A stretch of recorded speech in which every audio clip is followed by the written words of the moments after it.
Bismillahirrahmanirrahim. Assalamualaikum warahmatullahi wabarakatuh. Waalaikumsalam warahmatullahi wabarakatuh. Sebelumnya saya mengucapkan terima kasih kepada kawan-kawan sekalian karena telah meluangkan waktunya untuk mengikuti kegiatan konseling kelompok kita pada hari ini. Sebelum kita melaksanakan kegiatan kita, agar mendapat keberkahan dari kegiatan kita ini, alangkah lebih baiknya kita berdoa terlebih dahulu. Berdoa dimulai.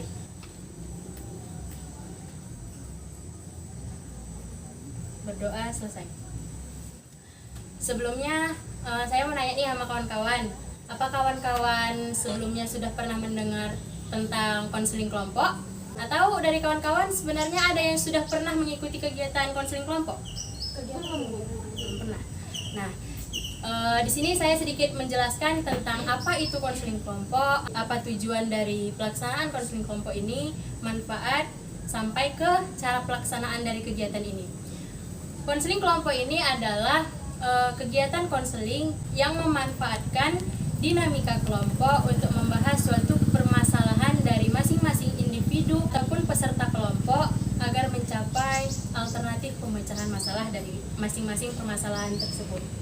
Kemudian, adapun tujuan dari pelaksanaan kegiatan konseling kelompok ini tadi, yaitu antara lain meningkatkan kemampuan berbicara individu di depan umum. Kemudian, mampu bertanggung jawab atas pendapat yang dikemukakan dan mampu menghargai pendapat orang lain. Adapun manfaat dari pelaksanaan kegiatan konseling kelompok ini yaitu antara lain diperolehnya pemahaman yang mendalam tentang kondisi diri sendiri. Selanjutnya, meningkatkan penerimaan diri sendiri.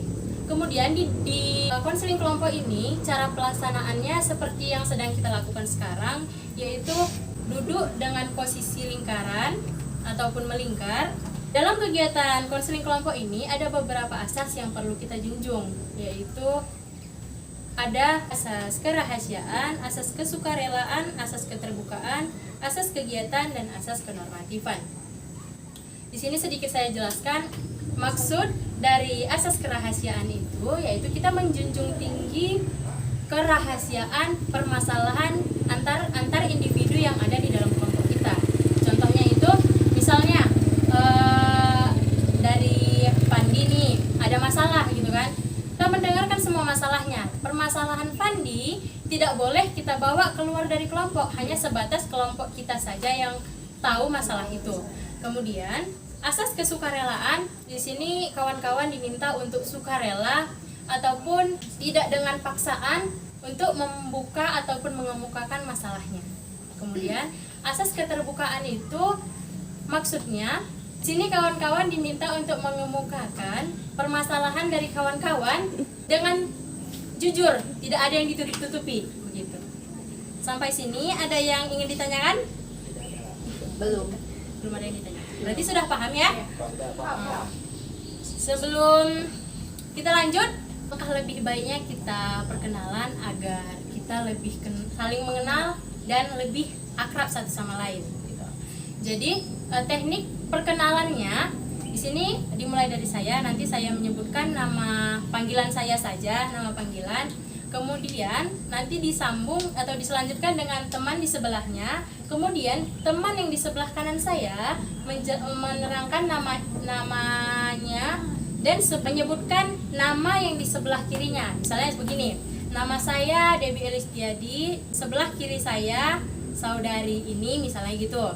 Dan di sebelah kanan saya adalah, kemudian disambung dengan teman yang di sebelahnya. Ngerti? Mulai kita lanjut ya kawan-kawan, mulai perkenalan. Perkenalkan, nama saya Debbie. Teman di sebelah kanan saya adalah, Perkenalkan, nama saya Pandi. Teman sebelah kiri saya Debbie, dan teman sebelah kanan saya adalah. Perkenalkan, nama saya Dana Kadi. Di sebelah kiri saya ada teman saya yang bernama Debbie dan Avandi, dan di sebelah kanan saya adalah. Perkenalkan, nama saya Suci Wahyutami Burungande. Teman di sebelah kiri saya Debbie, Pandi, dan Danang, dan teman sebelah kanan saya adalah. Saya adalah Dea, dan teman sebelah kiri saya itu ada Debbie, Pandi, Danang, dan Suci. Sedangkan teman di sebelah kanan saya adalah. Nama saya Lili Deliana. Teman sebelah kiri saya adalah Devi, Pandi, Danang, Suci, Dea. Dan sebelah kanan saya adalah Rahma. Teman dari sebelah kiri saya ada Devi, Pandi, Danang, Suci, Dea, dan Lili. Terima kasih. Tujuan dari perkenalan dengan sistem rangkaian nama tadi agar masing-masing dari kita mengingat satu sama lain nih, nama dari teman kita yang ini siapa, yang itu siapa, begitu. Kemudian untuk meningkatkan kefokusan kita nih, ataupun kawan-kawan sekalian, saya ada satu games, yaitu namanya gamesnya tepuk nyamuk. Di sini saya sebagai pepandu. Untuk Rahma bisa lebih dekat ke teman kita tadi. Games kita namanya tepuk nyamuk. Di sini akan saya jelaskan sistem permainan tepuk nyamuk itu gimana. Jadi permainan tepuk nyamuk ini ada 3 jenis arah yang bakal kita pukul, yaitu tepuk nyamuk sendiri seperti ini. Angkat tangan kanannya. Kanan. Kanan ini ya, pas kan? Ya. Bayangkan di atas tangan sebelah kiri ada satu nyamuk.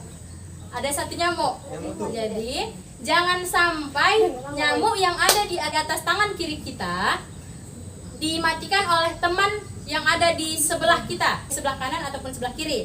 Nah, kalau saya bilang tepuk nyamuk sendiri, kawan-kawan, tepuk nyamuk yang ada di tangan kiri kawan-kawan, tepuk nyamuk masing-masing. Kalau saya bilang tepuk nyamuk ke kanan, maka kawan-kawan berusaha memukul nyamuk yang ada di sebelah kanan kawan-kawan, yang terletak di atas tangan kiri kawan yang di sebelah kanannya, begitu. Untuk masing-masing dari kita wajib melindungi nyamuk kita, jangan sampai nyamuk kita mati. Mengerti? Paham. Coba kita mainkan. gini kan. Misalnya tepuk nyamuk sendiri. Angkat. Tepuk nyamuk ke kanan. Itu. Nggak boleh ditutup. Tidak boleh ditutup. Kita harus gini. Kita harus tetap membuka nyamuk kita, tapi jangan sampai nyamuk kita ditepuk ataupun dimatikan oleh kawan-kawan kita yang ada di sebelahnya. Gitu. Udah, bisa kita mulai? Di sini kawan-kawan fokus mendengarkan suara saya. Jangan sampai nyamuk yang ada di tangan kiri kawan-kawan dimatikan oleh teman-teman yang ada di sebelah kanan atau kirinya. Coba angkat tangan kanan ya. Nah ini Tepuk nyamuk sendiri.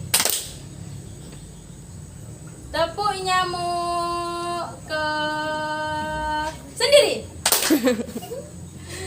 Tepuk nyamuk ke kanan. Kanan rep. Berarti masih belum fokus nih. Ayo, kita harus fokus sebelum kita masuk ke kegiatan selanjutnya. Nah, coba angkat lagi tangan kanannya. Oh iya. Angkat tangan kanannya, lindungi nyamuknya masing-masing. kecil yang payah ini. Tepuk nyamuk ke kiri.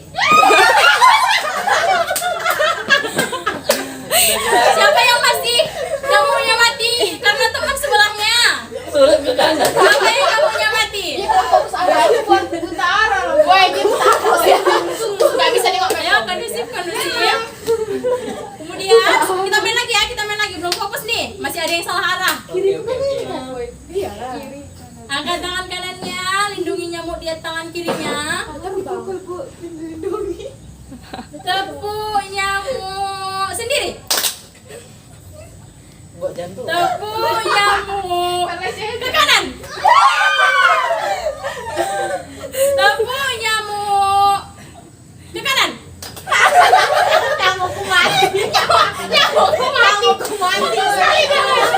Masih gagal fokus nih. Ayo coba angkat tangan kanannya lagi. Coba angkat tangan kanannya. Tepuk. Tepuk nyamuk ke kiri.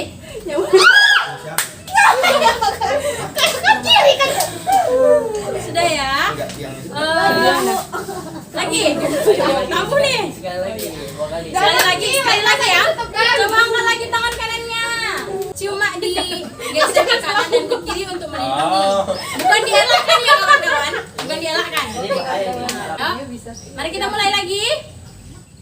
Fokus. loh Bu As. Tepuk nyamuk ke kiri. Jauh kali. Tepuk nyamuk ke kiri. Oh iya. Nah, sudah lumayan fokus ya. Iya. Udah, Bu.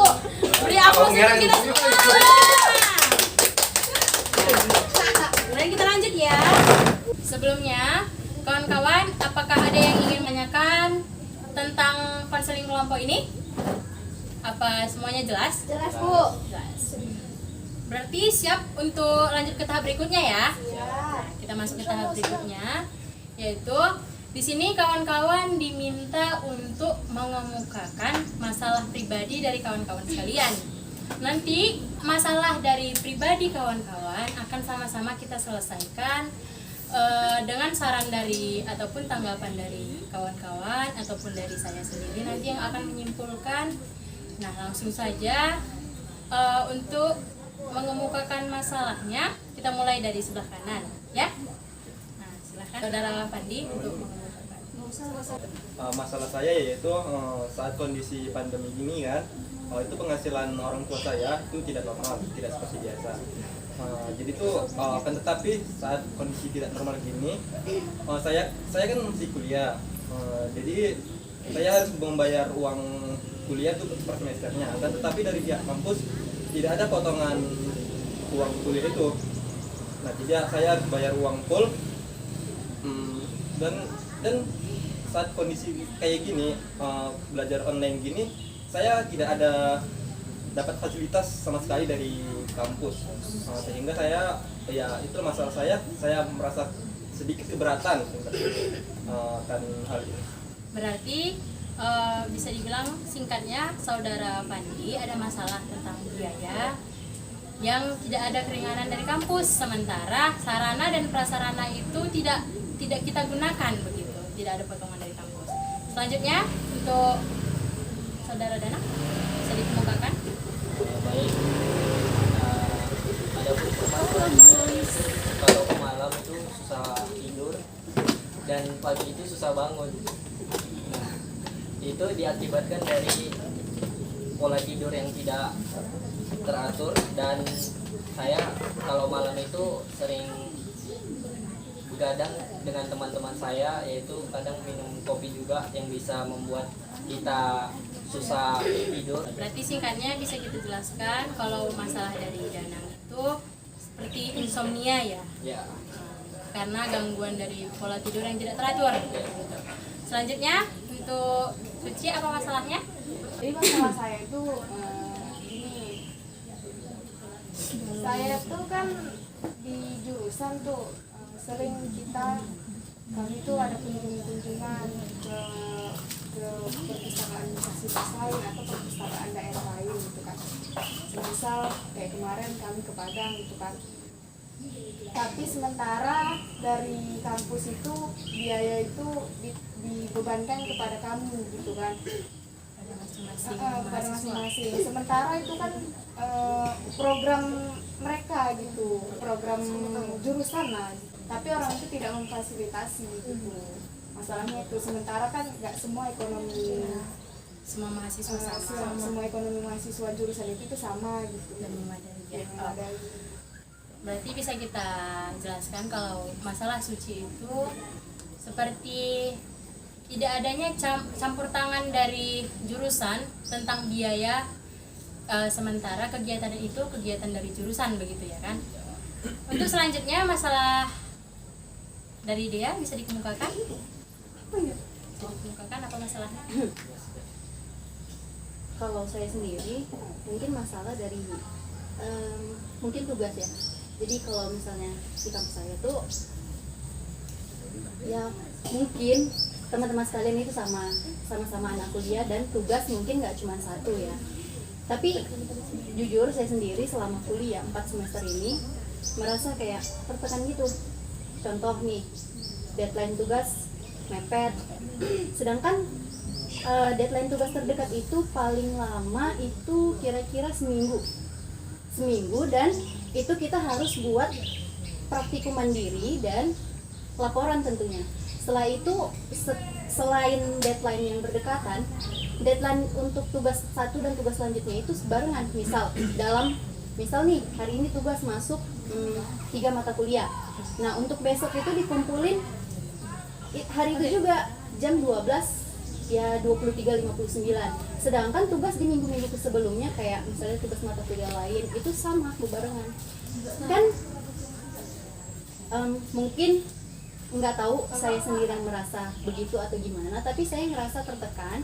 Yang pertama karena jadwal kuliah yang terlalu padat, dimulai kadang ada yang masuk dari jam 7 atau bahkan ada yang paling pagi masuk jam 6. Dan batas paling lama malam itu kalau jadwal saya jam 8 malam. Jadi ya bisa dibayangin sendiri dari jam 7 pagi sampai jam 8 malam itu di depan komputer itu rasanya gimana gitu. Mungkin ya Itu yang jadi Iya. penyebab tertekan. mungkin dari ya bukan itu doang sih, dari rumah juga mungkin kondisinya kalau misalnya kita lagi offline kan ada kayak temen bareng susahnya. Misalnya nih kayak kita pengen ada tempat cerita, temen kita kan sama ngerasain kan, misalnya kayak Iya. gimana ya gini, ada yang dengerin, ada yang ngasih masukan. Sedangkan kalau kita di rumah mungkin ya orang tua mungkin udah capek, jadi kayak ya waktu kurang ada gitu buat kita. Jadi kayak untuk teman ngobrol mungkin saya itu sih. Kurang juga me time-nya misalnya gitu ya. Untuk Lili, masalahnya boleh dikemukakan?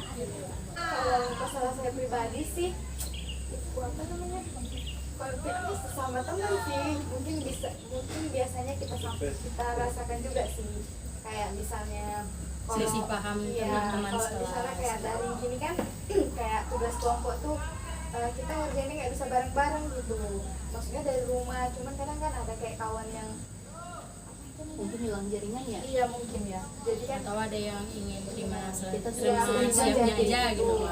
kalau saya gitu sih. Intinya seperti pembagian tugas yang tidak Iya, merata gitu. maunya kita sama-sama ngerti di dalam kondisi kayak gini gitu. Untuk Rahma, boleh dikemukakan misalnya? Kalau saya sebenarnya masalahnya umum sih, banyak sih orang mengalami masalah yang sama. Jadi waktu dulu saya sekolah menengah, saya itu kan suka pelajaran yang berhubungan dengan IPA gitu kan. Jadi saya tuh ingin masuk kuliah itu dengan jurusan misalnya ada teknik kimia gitu. Cuman masalahnya kondisi dalam internal keluarga itu kurang mendukung gitu. Orang tua itu nggak setuju kalau saya harus kuliah dengan jurusan teknik kimia. Jadi sekarang saya tuh kuliah PGSD itu saran atau rekomendasi dari keluarga. Jadi kan saya udah mau semester 5 nih. Gak mungkin kan kalau saya ngulang 4 semester yang lalu itu sayang gitu, sia-sia saya kerjakan. Tapi saya terus kan nggak ada yang dapat gitu. Setengah hati gitu ya. Setengah hati ngerjain. Kayak ya dikerjain aja gitu. Ngikut-ngikut aja gitu. Jadi ini intinya belum menerima keadaan. Belum menerima keadaan. Masih sulit nih. Masih sulit menerima keadaan walaupun itu saran dari orang tua. Iya, Gitu. Nah, di sini saya kembalikan kepada kawan-kawan. Menurut kawan-kawan, masalah siapa yang kita bahas ataupun kita selesaikan lebih dulu? Mungkin Dari saudara. ya soalnya kan permasalahannya harus segera diselesaikan. Berarti kita akan membahas ataupun menyelesaikan permasalahan dari saudari Rahma.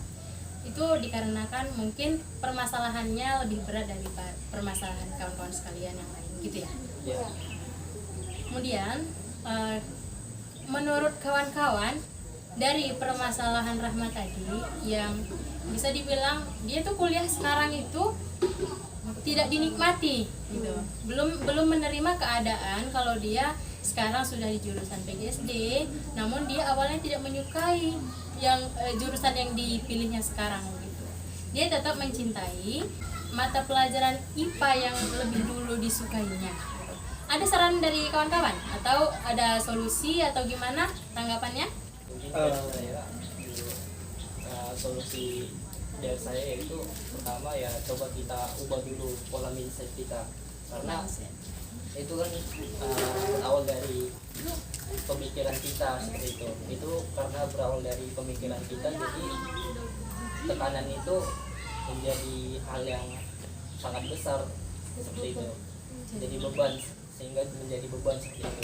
Nah, coba kita ubah pola pikirnya, pola pikir bahwasanya nggak apa-apa lah aku menerima dari saran orang tuaku, karena saran dari orang tua itu kan hal yang baik toh untuk diri kita seperti itu. Karena orang tua kan nggak ada yang menjerumuskan seperti itu, kayak gitu. Orang tua pasti tahu yang mana yang terbaik untuk mana anaknya. yang terbaik untuk anaknya, dan restu orang tua itu adalah ridhonya Allah juga. Dari kawan-kawan yang lain ada yang mau ngasih saran, solusi? Atau gimana? Mungkin kalau dari saya, iya benar yang dikatakan dari saudara Dana. Kita ubah dulu pola pikir kita. Jadi jujur saya sendiri juga sama seperti Rahma, pernah merasakan. Mungkin bisa dibilang ya sampai sekarang juga. Tapi ya kalau misalnya mengulang, benar tadi kata si Rahma, nggak mungkin juga udah 2 semester kita lalui, 4 semester kita lalui, terus kita ngulangin lagi. Mau dana mau berapa lagi keluar gitu kan. Kalau menurut saya sih mungkin dekatin diri sama Allah. Mungkin dengan kita dekat sama yang di atas, jadi kayak kita jalaninya berat sih, tapi kayak ya iya, setidaknya ada Pelan-pelan menerima. pelan-pelan menerima. Selanjutnya juga ya positive thinking lah dibanyakin.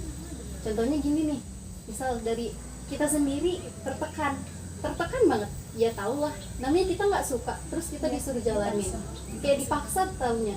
Kita itu kan masih muda, jadi kayak ego itu nomor satu kan, jadi turunin dulu egonya, terus lihat orang tua.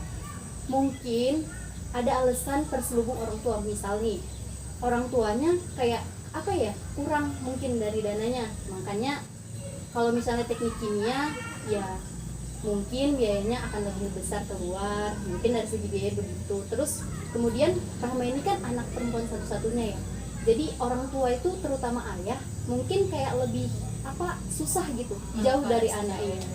Jadi makanya itu disuruh ngambil jurusan tersebut, mungkin ya biar itu jadi nggak jauh dari jangkauan orang tua gitu.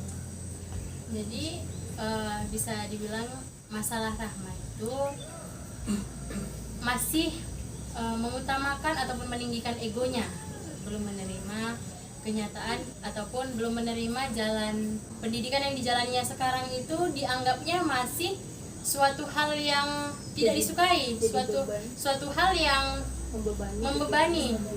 Jadi sebenarnya ini berarti di dalam hati Rahma nih masih ada suatu kekesalan sama orang tua juga pasti ada, karena itu juga saran dari orang tua kan. Dari kawan-kawan yang lain ada yang mau ngasih sarannya lagi? Silakan. Kalau dari saya pribadi nih ya, untuk masalah si Rahma gitu kan, karena kan mungkin setiap orang juga kayak gitu kan, mungkin di antara kita semua merasakan itu semua gitu kan. Apa yang kita mau itu lain gitu sama kenyataan yang sekarang. Tapi kalau saya pribadi itu sarannya untuk Rahma gitu kan, karena saya juga begitu, saya mencari aktivitas lain gitu untuk melupakan itu gitu. Jadi di sela-sela atau walaupun kita nggak suka sama yang kita jalani sekarang gitu kan, kita ambil jalan lain gitu, bukan berarti kita meninggalkan yang ini gitu. Kita cari kesibukan yang lain sehingga kita tidak terlalu fokus memikirkan yang kita anggap itu jadi beban gitu. Yang kita anggap itu sekarang tuh jadi beban gitu. Makanya saya pribadi saya cari kesibukan lain, misal saya suka berbisnis atau saya suka jalan-jalan, saya gabungkan itu gitu. Walaupun di sisi lain nggak ada lah gitu kan, maksudnya sama jurusan kayak misal saya nggak ada sama sekali gitu keterkaitannya, cuman saya bawakan itu supaya saya lupa gitu. Nggak lupa sih, kadang punya berpikir ya udahlah mungkin ini udah jalan kita gitu kan, mungkin ini di sini rezeki kita dari sini gitu. Dan itu aja sih kalau saran saya, Rama cari aktivitas yang lain juga gitu, yang Rama sukain gitu. Jadi beban ini yang Rama rasa ini beban, jadi tuh kayak nggak terlalu beban lagi lah gitu. Saran saya sih kayak gitu. Terima kasih untuk kawan-kawan sarannya untuk saudari Rahma, dan dapat saya simpulkan di sini solusi yang bisa kita berikan untuk saudari Rahma untuk menerima keadaan begitu, mendekatkan diri kepada Allah yang Maha Kuasa. Percaya kalau pilihan dari orang tua itu pilihan yang terbaik gitu. Nggak mungkin orang tua menjerumuskan anak ataupun membuat anak-anaknya tertekan dengan pilihannya itu tadi. Itu juga mungkin karena ego Rahma masih bentrok ataupun meningkat gara-gara pilihan itu tadi. Jadi kedepannya semoga bisa diterima lagi dengan keadaan sekarang ya. Sudah kita selesaikan gimana masalahnya?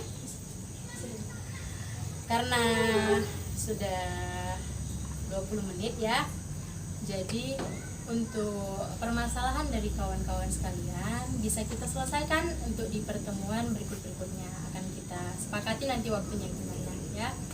Karena juga waktu sudah mau berakhir, kita akhiri kegiatan ini dengan kesan dan pesan dari kawan-kawan sekalian selama mengikuti kegiatan ini. Dari Rahma misalnya, apa kesan dan pesannya, apakah kegiatan ini bermanfaat untuk Rahma gitu. Coba Kalau kesannya sih ini kan kegiatan konseling kelompok gitu kan. Jadi ini kegiatan yang menurut saya itu harus dikembangkan, apalagi di kalangan remaja. Remaja kan sekarang mempunyai banyak masalah internal pribadi gitu kan. Jadi ini kegiatan menurut saya sangat bermanfaat untuk dapat membantu menyelesaikan masalah-masalah yang ada. Sharing istilahnya masalah, sharing. kan beban itu semakin berkurang gitu. Dari kawan-kawan ada yang mau memberikan kesan dan pesannya selama kegiatan ini? Jadi untuk pesannya saya mewakili dari teman-teman, mungkin untuk pesannya mungkin untuk bimbingan kelompok konseling kelompok ini yang lebih dikembangkan lagi ke depannya. Mungkin benar yang dikatain Tama tadi, khususnya kita para remaja yang mungkin masalahnya itu kayak sulit lah kita selesaiin sendiri, mungkin dengan berbagi kita lebih apa ya, kayak Lebih mendapat solusi dari teman-teman jadi kayak sesama nggak kita. buat pikiran, mungkin kayak gitu.